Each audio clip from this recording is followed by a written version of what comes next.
So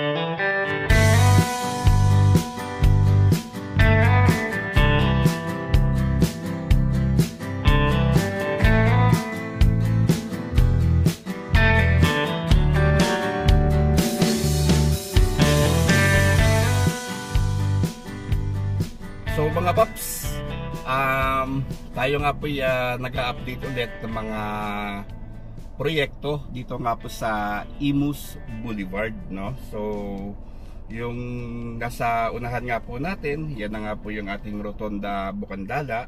At na-post nga rin po natin sa ating FB page yung ito, yung nasa harapan na yan, yung pakanan papuntang Jollibee Bukandala, kung saan nagkakaroon nga rin po ng road widening project dyan, no? Palabas na nga po yan ng Jollibee Bukandala. Though hindi ko pa po alam if marami nga po bang tatamaan ng mga kabahayan dyan, or if hanggang dyan nga lang po yung proyekto. Alam naman po natin na isa sa mga cause ng delay na mga road widening project is itong mga right of way issue, no? So we'll see kung ano nga po ba magiging katayuan nitong widening na ito, no? Kung aabot nga po ba ito hanggang Bukandala kanto. So yun pa yung ating aabangan. But anyway, yung ating topic nga po ngayon is itong, alam niyo yung daan dyan sa may Alapan Bukandala Road, yung palabas ng Lancaster from Imus Boulevard, kung saan napakatindi nga po nung lubak doon, no? Kumbaga para ka talagang nasa buwan at ang lalim, ang tulis. Yun nga po yung inaayos na ngayon mga paps. So yun po yung ating pupuntahan. So ito na nga po yung papunta ng Jollibee, no? Bukandala. So sarado pa po siya for now. And maaari nga pong gamitin natin yung kalsada doon nga po papunta sa may SM Center Imus, no? Kasi ito two-way na to oh. Yung pakanan dyan pwede na tayo dumaan na dati bawal pa dahil pasalubong lang siya one way, no? So sige, balik tayo doon sa ating i-update. Yung sa harapan naman, yan na nga po yung Advincula Avenue Extension, palabas ng Evo City. So natayangga pa nga po yan. Abangan nga po natin yung mga updates dyan sa mga susunod na araw.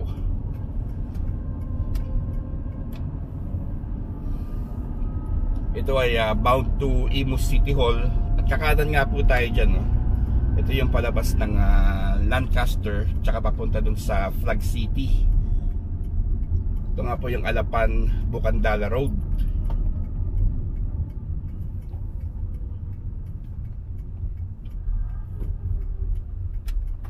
So marami rin nagtatanong sa atin yan kung aayusin pa nga po yung kalsada dyan na sobrang lubak.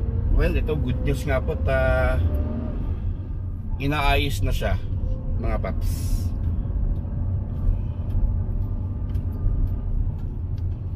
Malapit na palang Independence Day.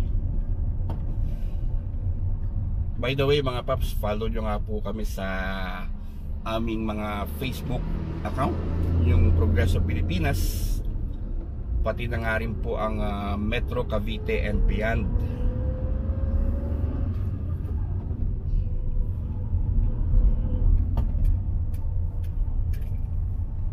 Yung si Inang Laya, marami na siyang flag. Malapit na rin ng flag days, no? May 28.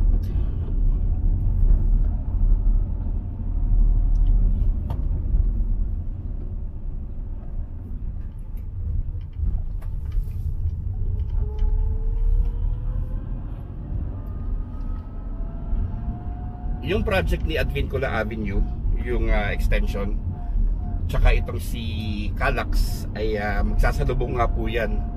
So siguro isa sa mga dahilan kaya nahinto itong Advincula Avenue is inaantay pa itong si Calax makatawid, no?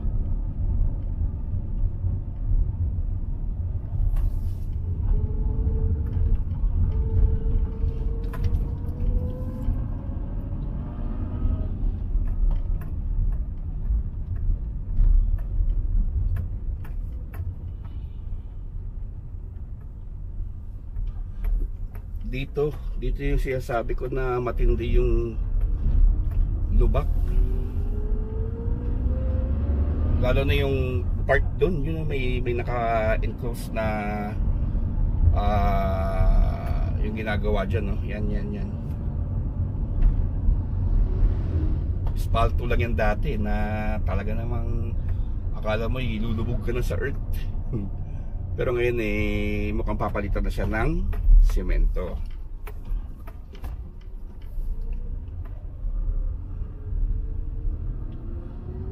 Yan.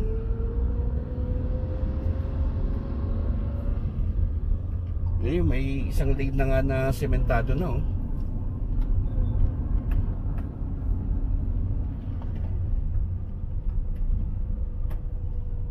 Dito sa pagtawid mukhang buo na yung kalsada. Diyan yung matinding lubak dati. Tatawirin nga ito ng Calax. So itong umabot na pala dito yung paggawa ng kalsada. Dati wala pa yan dyan, oh. Yan, yung may ginagawa na yan. Dati hanggang dun lang yan sa may dinaanan natin. Pero ngayon nandito na siya, oh. Dire-diretso na nga po yan, no? Sa yung palabas ng Navarro.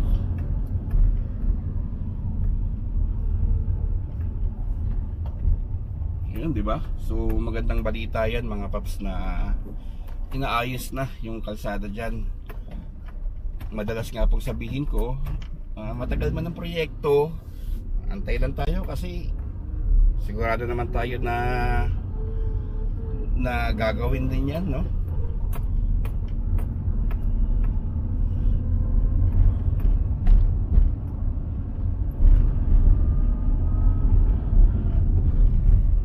Ito yung pagkaliwa mo dyan, sarado yan, dahil sa road widening din. Naalala ko nun pag dumadaan ako dyan, para mahuhulog na yung sasakyan mo pag may kasalubong ka.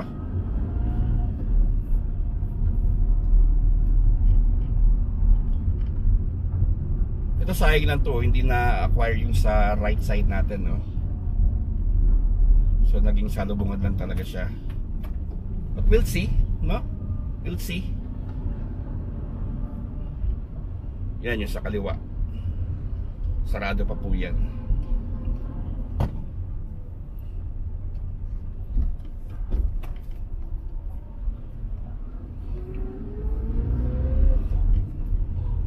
Sige, U-turn tayo para makita niyo yung kabilang banda.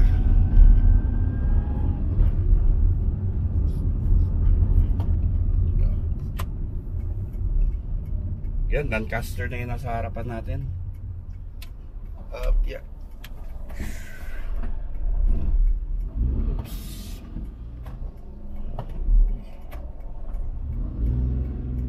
Ayaw niyo mabigay. Uy. Atras tayo. Mauhulog tayo.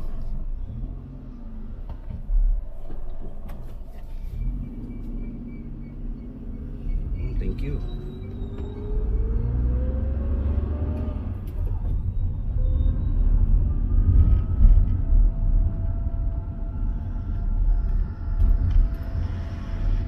Yan, oh, yung sa harapan, road close yan dahil sa expansion din ng kalsada. So, yan.